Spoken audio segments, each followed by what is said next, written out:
안녕하세요. 덕성여자대학교의 박진경입니다. 제가 이번에 발표를 준비하게 된 주제는요, 지역 역사박물관의 역할과 과제입니다. 일단 먼저 발표를 앞서서 박물관과 그 지역 문화에 대해서 고민을 많이 해오신 선생님들과 함께 발표를 하게 돼서 정말 영광스럽게 생각을 하고요. 그리고 학회에 참석해 주신 모든 분들께 굉장히 생소한 박물관일 것 같은데요. 동학농민혁명 박물관 저만 갔다 왔을 것 같습니다. 그래서 여기에 대해서 발표를 하게 되었습니다. 그래서 이번 발표를 통해서 박물관 전시를 함께 투어해 주신다는 마음으로 편하게 들어주셨으면 좋겠습니다.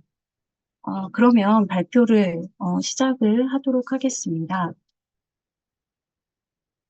화면에서 보시는 박물관처럼 저희가 그 한반도의 오랜 역사를 종합적으로 다루는 국립중앙박물관과 같은 박물관도 있지만 특정한 역사를 세부적으로 전문적으로 다루는 화면과 같은 역사 박물관들이 있습니다.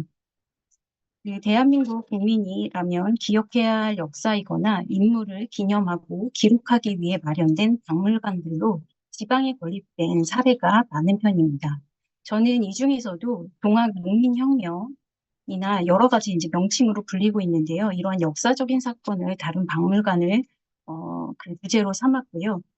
19세기 말인 1894년에 조선 말에 백성들이 부정하고 부패한 봉건사회의 척결과 일본의 국권 침탈에 맞서 반외세의 기치를 내건 대규모의 민중 항쟁을 다룬 역사 박물관이라고 할 수가 있겠습니다. 최근에는 그 중요성을 세계적으로 인정받아서 올해 5월에 유네스코 세계 기록유산으로 최종 등재가 되었습니다. 그 등재된 이유를 조금 살펴보면 18세기 이후로 이제 세계사적인 큰 흐름을 이루었던 인권이나 만민, 평등과 같은 근대적인 가치를 선도를 해서 차원 높은 인본주의의 정신을 보여준 사건으로서 동아시아에서 우리가 잘 알고 있는 프랑스 대혁명에 비견될 만큼 역사적인 가치와 의미가 큰 것으로 보았기 때문입니다. 그간 정부는 이러한 세계문화유산에 등록이 되기 위해서 꽤 많은 노력을 해왔습니다. 20여 년 전부터 특별법과 관련된 법령을 제정을 하기도 했었고요. 그리고 국가기념일인 5월 11일에 그걸 정해서 문체부를 주관으로 해서 매년 국가기념식을 거행을 하고 있습니다. 그래서 이런 범국가적인 차원에서 노력이 있었기 때문에 최근에 이제 달성된 집약된 결과물로 생각이 됩니다. 이러한 와중에서 지금부터 2년 전인데요. 2022년 5월에 왼쪽 그 개관 포스터에서 여러분들이 볼 수 있는데 박물관이 새롭게 개관을 해서 주목이 됩니다. 그리고 이 중간에 있는 모습은요. 지금 이 박물관의 모습입니다. 그리고 오른쪽은 이제 개관 당시에 주요 인사들과 함께 관람 중인 모습을 하고 있습니다. 박물관을 조금 더 살펴보면 이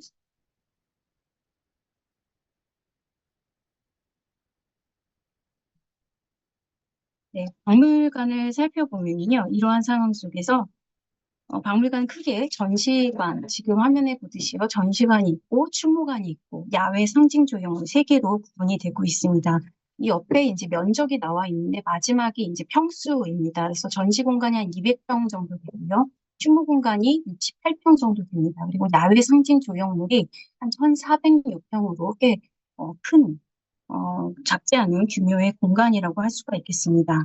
박물관은 다들 이제 아시다시피 이러한 과정을 거쳐서 2022년 5월 11일에 개관을 하게 되었습니다. 박물관의 건물동은요, 지금 화면에서 보듯이 위에 지금 사진인데요. 기준면보다 좀 낮은 곳에 건립이 되었기 때문에 야외 계단을 내려가야지만 박물관 내부로 들어갈 수 있는 형태입니다. 그래서 상부에서 보이지 않게 되거든요. 이 아래 그 풀밭이나 야외 상징 조형물이 보이지 않는 상태라서 이제 내려가게 되면 조금 광활하고 넓은 시야와 개방감을 선사해주는 그런 형태로 설계가 되었습니다. 이 글에서는요, 저는 이제 선생님들 정책도 얘기해 주시고 여러 가지 이제 얘기를 해 주셨는데 저는 특별히 전시 기능에 초점을 맞춰서 지역에 소재한 역사 박물관의 역할에 대해서 작게나마 살펴보고자 합니다. 그래서 박물관이 어, 어떠한 콘텐츠와 구성으로 전시관을 설계했는지를 알아보고 그 연출과 특징에 대해서 분석을 해보고자 합니다. 그리고 또 개관한 지 2년을 맞이하는 시점에서 유네스코 세계유산으로 보유한 박물관으로서 향후 나아가야 될 전시 방향과 관련된 고민을 해보도록 하겠습니다.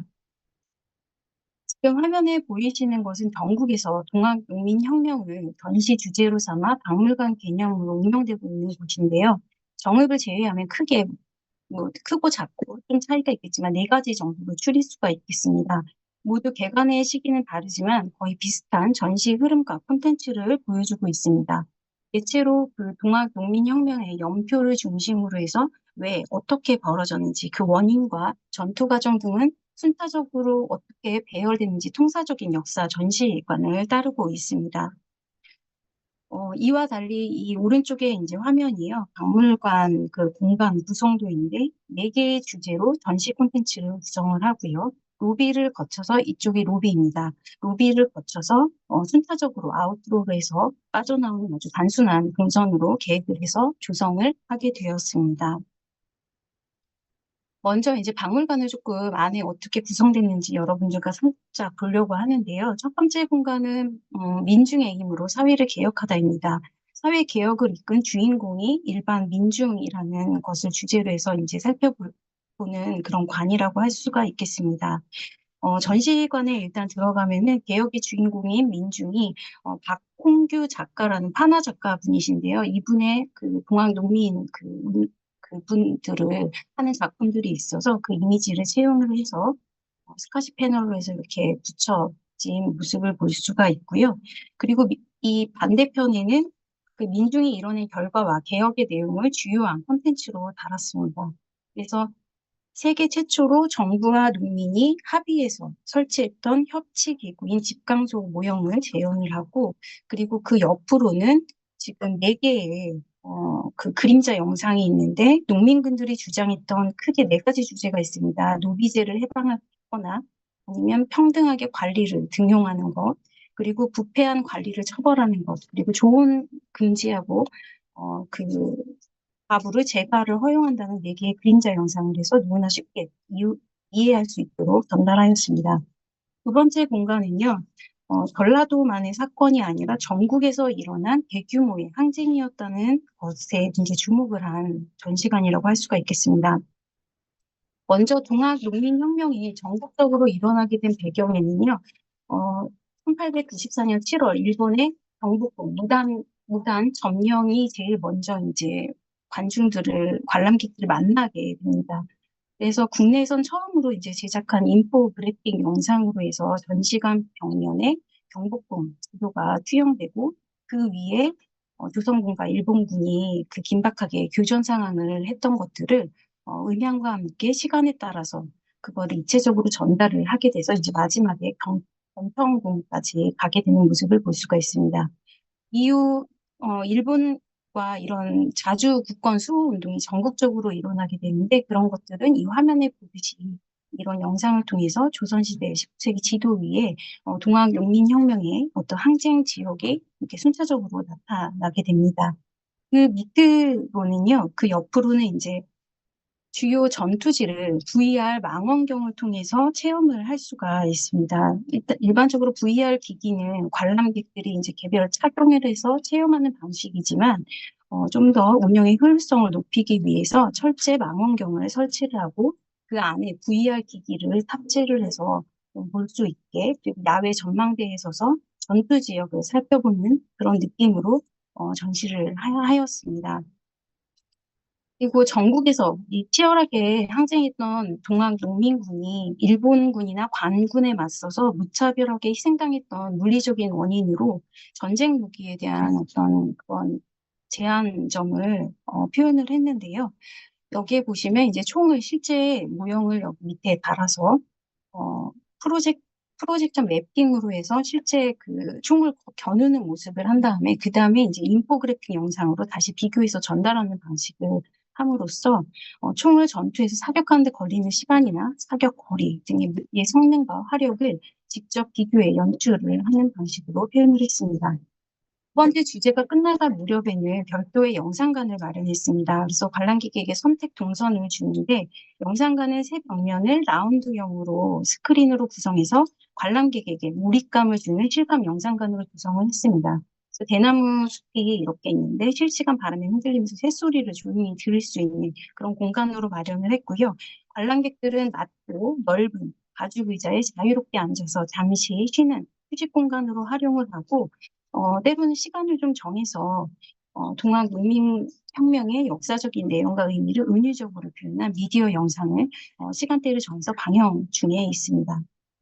다음 주제는 일본의 제국주의 침략에 맞서 싸우다인데요. 이걸 국제적인 시각에서 동학농민혁명을 좀 바라보는 관점으로 적용한 전시 주제라고 할 수가 있겠습니다.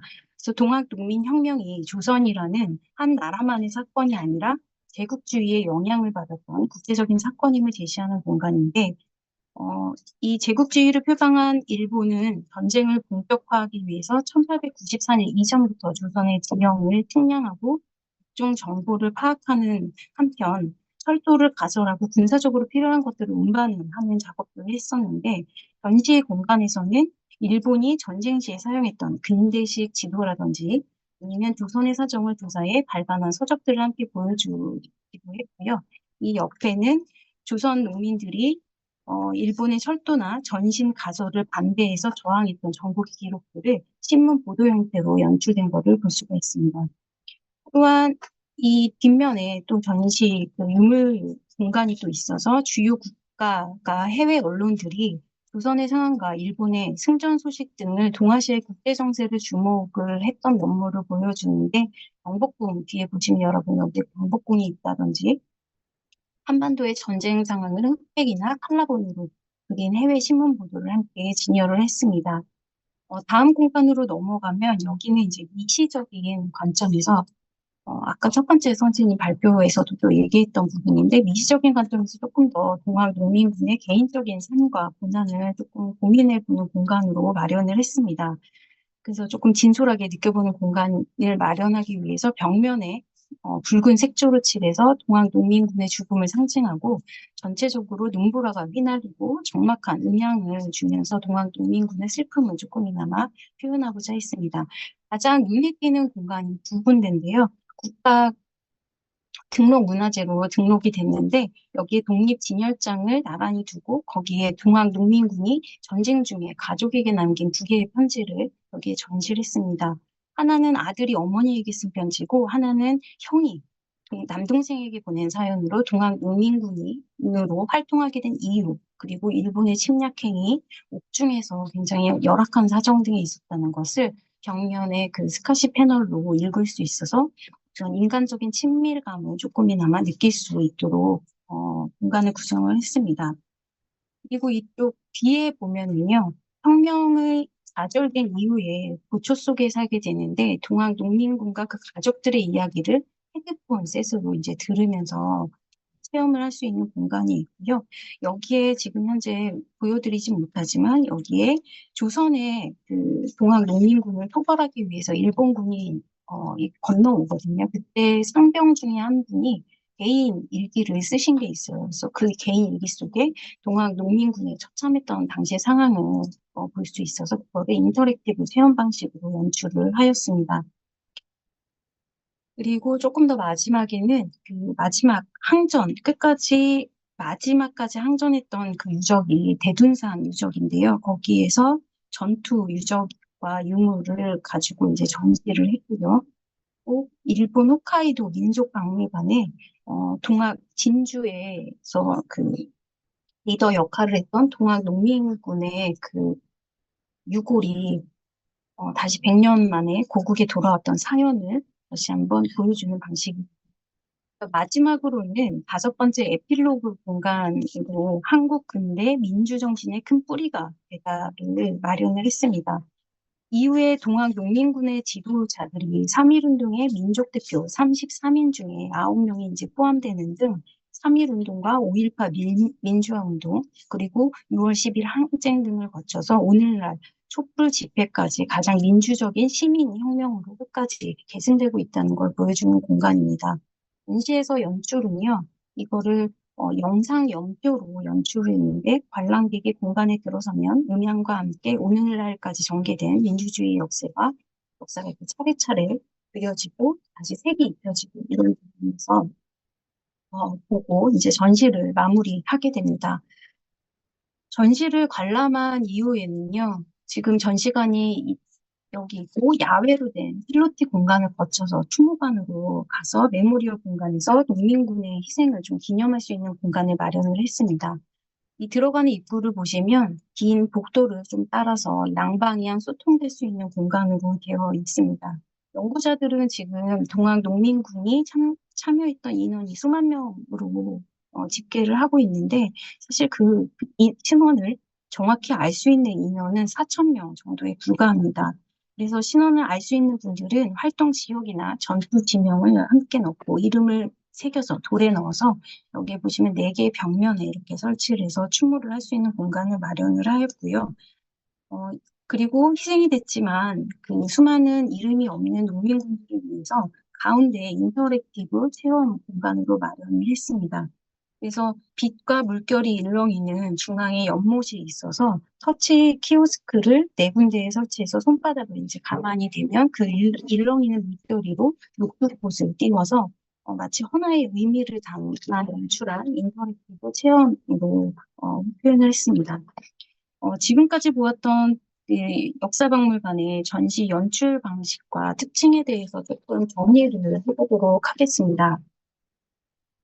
박물관은 시간에 따른 통사적인 배열이 아닌 새로운 관점을 통해 본 주제 중심의 전시로 박물관을 조성을 했습니다. 그래서 기존 시설들과는 차별화된 역사 전시의 구성과 변화를 보여주었습니다.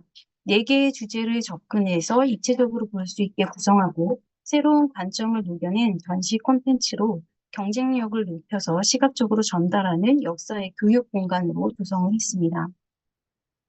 기존 전시관의 모습들을 볼 수가 있는데 이때 이제 주로 사용했던 전시 연출법은 역사적인 사실을 설명하기 위한 텍스트형 패널 전시라든지 당시 전투 장면을 현장감 있게 재현한 디오라마 방식, 그리고 등신대 인물 모형과 흉기류의 무기 모형과 같은 기존의 전시 연출 방법을 최대한 지향하고자 노력했습니다.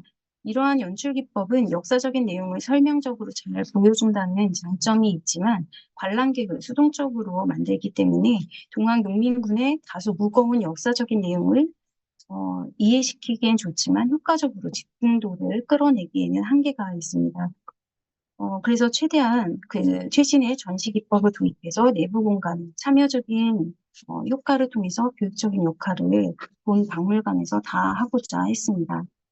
그래서 본 박물관에서도 유물이나 패널과 같은 기본적인 전시 기법을 유지를 하면서도 영상 매출을 이용한 연출 기법인 실감 영상이나 VR, 인포그래픽이나 프로젝션 매핑 영상 기법을 이용을 했고요. 인터랙티브 콘텐츠와 같은 관람객과의 상호작용을 시도했습니다. 동학 농민 혁명이 아무래도 그 농민군들의 토벌이나 죽음이라는 콘텐츠가 큰 부분을 차지합니다. 물론 뭐 평등한 세상이나 인권에 관련된 그런 내용도 포함은 되지만 일정 부분 다크 투어리즘에 해당하는 무거운 내용일 수 있기 때문에 전시 기법적으로 경험이나 체험의 측면을 강조하는 방향으로 전개하고자 했습니다. 한편 박물관에서는 동학 농민혁명과 관련된 유물을 효과적으로 활용하는 모습을 좀 보여줬는데요. 아무래도 2년에 채 못 되는 역사적인 사건으로 직접적으로 관련 있는 유물이 현저히 적은 편입니다. 그러다 보니까 기존 기관들이 텍스트 위주의 설명 패널을 주된 전시 기법으로 사용했던 주요 원인 중에 하나가 되었을 것입니다. 그나마 남아있는 유물들은 동학 농민군을 탄압했던 관부의 기록이나 유생들이 남긴 기록 문서가 대부분이었습니다.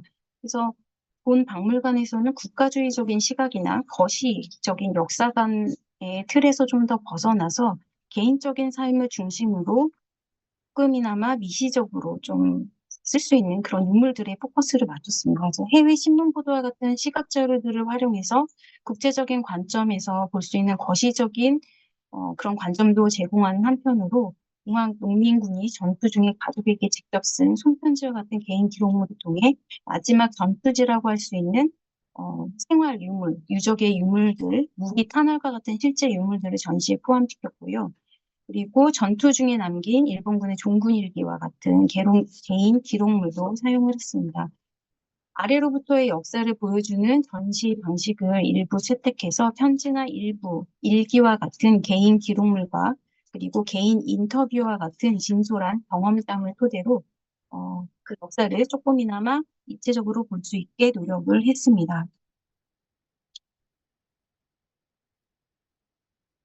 어, 그리고 사회에서 아주 미세하게 치부되었던 문화적인 생산물들에 주목을 해서요. 얼굴이나 이름조차 알 수 없는 수많은 농민군 중에서 전봉준이나 김구와 같이 그나마 얼굴이 되는 인물들을 벽면에 실크 스크린으로 인쇄를 했습니다. 이러한 전시 연출은 비록 사진이긴 하지만 관람객이 농민군들을 직접 눈으로 볼 수 있어서 서로 다른 시대를 살아온 관람객과 농민군 사이에 작은 연결고리를 마련을 해 주었습니다. 한편 그 아우트로의 영상 연표에 손으로 그린 이미지의 대형 일러스트를 사용을 해서 미술 작품과 같은 따뜻한 느낌을 주기도 했고요. 그리고 조선을 방문했던 외국인들이 제3의 시선으로 농민군을 평가했던 개인적인 글귀들을 감동을 주는 요소와 디자인으로 사용을 하였습니다. 동학농민혁명박물관은 오늘날 관심도와 접근성이 현저히 낮은 역사적인 의미와 의의를 전달하는 사회교육적인 기관으로서 최대한 전시를 효과적인 도구로 활용해 그 역할을 다하고자 했습니다. 또한 메모리얼 공간을 조성해서 전시 관람과 함께 대가 없이 죽은 수많은 희생을 기념할 수 있는 공간도 마련했습니다. 그렇다면 박물관이 개관이 되고 나서 얼마나 많은 관람객이 방문했을까요? 박물관이 공식 개관을 하고 이래로 2년간 4만 6천여 명의 관람객이 다녀간 것으로 공식 집계가 되었습니다. 아무래도 그 주변에 기념공원에 왔다가 방문을 하고 간 사람들까지 포함하면 굉장히 많은 인원일 텐데 그 피플 카운트를 할 수 있는 것이 이제 박물관이다 보니까 그 통계 자료에 따랐고요. 그 박물관의 특정 콘텐츠를 중심으로 한 박물관들과 조금 비교를 해봤는데, 2022년 기준으로 했을 때 봤는데 아까 그 선생님께서 해주셨던 그런, 어, 1년 전에 이제 통계자료 2022년도의 자료인데요. 그래서 꽤 그래도 많은 인원들이 다녀간 것으로 밝혀졌습니다. 그런데 이러한 박물관을 찾은 관람객들은요, 대부분 주로 정읍시에 살거나 넓게는 전라도, 그리고 조금이나 전라도에 가까운 충청남도에 거주하는 사람들이 주요 부분을 차지했습니다. 관람객 박물관 개관과 함께 유아 어린이, 청소년, 가족 등을 대상으로 체험형, 그리고 미션형 투어, 그리고 온라인 교육, 전시 해설 프로그램을 진행을 했는데 온라인을 제외하면 프로그램에 신청한 대부분이 전라도 기관을 중심으로 한 기관들이 많았습니다. 또한 매년 5월 가정의 달이나 9월에 성가위를 전후한 특별 프로그램의 경우 주로 지역민들을 대상으로 진행되기 때문에 지역 사회와의 긴밀한 상호작용 안에서 그간의 박물관의 문화적 역할을 수행해 온 것으로 파악이 됩니다. 사실 전라도 지역 공동체에서는요, 이미 동학농민혁명이 중요한 문화유산 중의 하나로 자리를 잡고 있습니다. 지방자치제가 시작된 이후로 지역의 정체성 회복과 발전을 위해서 전라도에서는 동학농민혁명을 정책적으로 부각을 해왔고요. 그리고 또 아래에서 보듯이 그 관련된 기념 사업도 꾸준히 추진 중에 있습니다. 그래서 매년 지역 주민들의 참여로 기념 행사와 추모제가 지역별로 꾸준히 거행되고 있는 상황입니다. 그리고 한편 그 전라도 권역의 초중 고등학교에서도 학교에 속한 지역 문화를 이해하기 위해서 이 동학농민혁명을 중점 교육 활동으로 채택을 해서 학년별로 수준에 맞게 동아리, 방과 후 학습과 같은 소모임 활동을 체계적으로 하고 있고 그에 대한 연계 과정으로 본 박물관과 유적지를 연합하고 답사하는 그런 지역 문화를 알고 이해하는데 주요한 거점 시설로 지금 충분히 역할을 하고 있는 상황입니다. 지금 화면에 보이는 이런 서류는 덕천 초등학교 운영 계획서입니다. 여기에 보면은 그 중점 교육 활동으로 이 동학 농민혁명을 선택해서 1학년부터 6학년까지 각 학년별로 그 세부 운영 방안들을 1년 동안 이렇게 정해서 실행을 하고 있는 상황입니다. 이러한 상황에서 볼 때 지역 공동체의 정체성을 드러내는 문화 기관으로서 긴밀한 소통과 협력 관계 속에 형성하고 있는 것으로 파악이 됩니다. 전라도 중심으로 한 이 같은 인지도와 참여율은 다른 권역에 비해 특히 월등히 높은 편이라고 할 수가 있겠습니다. 지역적인 차원에서 본다면 동학 농민혁명에 대한 자긍심과 인식은 상당히 높다라고 판단이 됩니다. 해당 역사와 관련된 전시 시설은 물론이고 앞서 본 여러분들과 봤던 기념물이나 유적지 대부분이 전라도 지역을 중심으로 산중해 있기 때문에 다른 지역에서는 전시 관람의 기회가 적을 뿐 아니라 역사에 대한 문화적인 경험도 상대적으로 낮아서 지역적인 편차가 당연히 클 수밖에 없을 것으로 판단이 됩니다. 특히 인구가 절반 이상이 거주하는 수도권과 비교해 볼 때 지역 간의 불균형은 상당히 큰 것으로 파악이 됩니다. 한국 근대사의 중요한 역사적인 사건임에도 전라도를 벗어난 지역에서는 머릿속에 존재하는 역사 속 지식으로만 남아있을 가능성이 큰 것입니다. 최근 그 왼쪽 신문 기사처럼 주식 시장에서 개인 투자자를 일컫는 신조어로 동학 개미를 사용해서 잊혀진 기억을 잠시 소환시키거나 오른쪽에 2019년 SBS 금토 드라마로 반영이 됐던 녹두꽃과 같은 영상 콘텐츠를 통해 그나마 접할 수 있을 뿐입니다. 전라도 지역 주민들에 의해 매년 다시 재기억되고 있는 역사이지만 그 외 지역에서는 안타깝게도 매년 잊혀질 역사에 가깝다고 생각이 됩니다. 이로 볼 때 그 지역적인 성격을 넘어 국가 정체성을 위해서라도 전 국민적인 차원에서 해당 역사를 진실하게 보고 기억하기 위해 박물관의 사회적인 노력과 역할은 더더욱 필요한 상황입니다. 좀 더 많은 국민이 동학농민군의 뜻을 알고 기념할 방안을 찾아 역사박물관으로서의 소임과 역할을 다해야 될 것으로 보입니다. 박물관의 인지도와 정체성을 좀 더 넓히고 굳건히 하기 위해서는 박물관의 역할 공간을 전라도를 넘어 외부로 확장할 필요가 있어 보입니다. 본 박물관의 지리적, 지역적 한계를 넘어 다른 공간에 있는 박물관을 비롯해서 관계 기관과의 협력으로 폭넓은 지역에서 새로운 관람객을 만나는 방안을 설계해야 할 필요가 있습니다. 지역 주민들뿐 아니라 거리가 멀어서 본 박물관에 직접 방문하지 못하는 관람객들과 외부 공간에서 소통하는 적극적인 역할을 수행해야 할 것입니다. 예를 들어서 동학농민혁명과 역사적으로 연이어 전개된 3.1운동이나 일제강점기의 독립운동과 같은 역사 박물관들과의 교류 방안도 생각해 볼 수 있겠습니다. 전국에 있는 문화기관의 성격이나 운영안, 자료, 전시 주제 등을 살펴서 네트워크를 설정할 관련 기관들을 모색하고 파트너십을 체계적으로 형성해 나갈 필요가 있다고 생각됩니다. 공동 주체의 특별전뿐만 아니라 박물관이나 미술관, 주관을 이용한 행사나 한국관광공사, 한국콘텐츠진흥원 등과 같은 문화, 관광, 콘텐츠 기관과 같이 다양한 문화 프로그램들을 추진한다면 본 박물관을 통해서 동학농민혁명의 대중적인 인식과 이해를 증진시키고 향후 잠재적인 관람객을 확보하는 데 연결될 거라고 생각이 됩니다.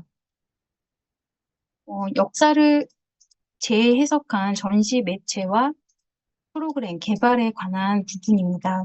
현재 상설 전시와 메모리얼 공간을 통해서 박물관의 교육적, 사회적 역할을 맡고 있지만 관람객의 자발적인 참여도를 높이고 방문 동기를 지속적으로 부여하기 위해서는 박물관 차원에서 새로운 전시 콘텐츠와 프로그램이 필요하다고 생각합니다. 경제가 번영되고 소비사회의 풍요로움을 속에 자라난 새로운 세대에게 역사적 정직성과 무거움을 해소시키고 일반 대중에게 친숙하게 나갈 수 있는 문화 콘텐츠로 개발돼야 될 필요가 있다고 생각합니다. 역사박물관이 학교의 역사교육과는 다른 차원에서 공동체의 문화기억을 형성하고 소통할 수 있는 문화적 형태임을 상기할 필요가 있겠습니다. 특히 오늘날에는 그 한정된 전시 공간에서 역사의 자체적인 의미를 강조하는 예전 방식과 달리 전시 공간을 확대해서 찾아온 관람객과 상호작용하면서 역사적인 의미나 해당 장소를 공유하고 해석하는 방식을 선호하고 있습니다.